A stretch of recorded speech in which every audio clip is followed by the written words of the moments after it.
The Country Club of Darien, the site of the 87th Connecticut Open, presented by the Reby Financial Advisory Teams of Wealth Enhancement Group.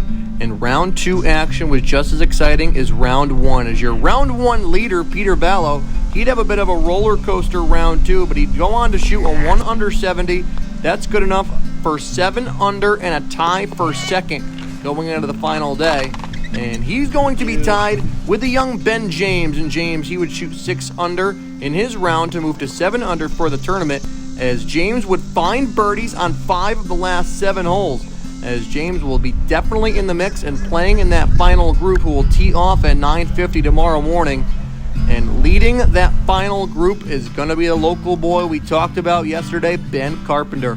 And Carpenter, he had the putter rolling here once again in round two, as he wouldn't bogey a hole in the final 12 of this one. Had a couple tricks in his bag as well. How about this shot on the par 3 16th? Finds himself above the pin, but flops it to within a couple of feet, and then is able to roll this nice par putt home. It was all smiles for Carpenter as he talks about that shot and the mindset going into the final day.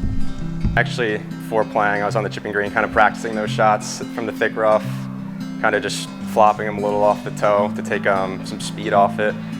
Same mindset there. All I wanted to do on that flop shot was carry the downslope before the green, and I just carried it and it trickled out perfectly to 3 feet, give myself a good look at par. Really not going to change anything. I just got to stay patient, keep cool. My caddy, Charlie's been doing a great job of keeping the nerves off.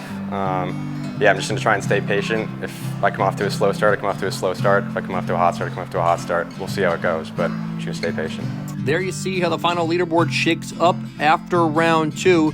Peter Ballo and Ben James sit at that 7 under mark. Then a bunch of guys tied at that 2 under mark, and a tie for fourth, Mike Ballo Jr., Alex Beach. And you see a former champion of this event, Cody Palladino, just to name a few. But everyone chasing Ben Carpenter as he leads the pack into the final day at the 87th Connecticut Open.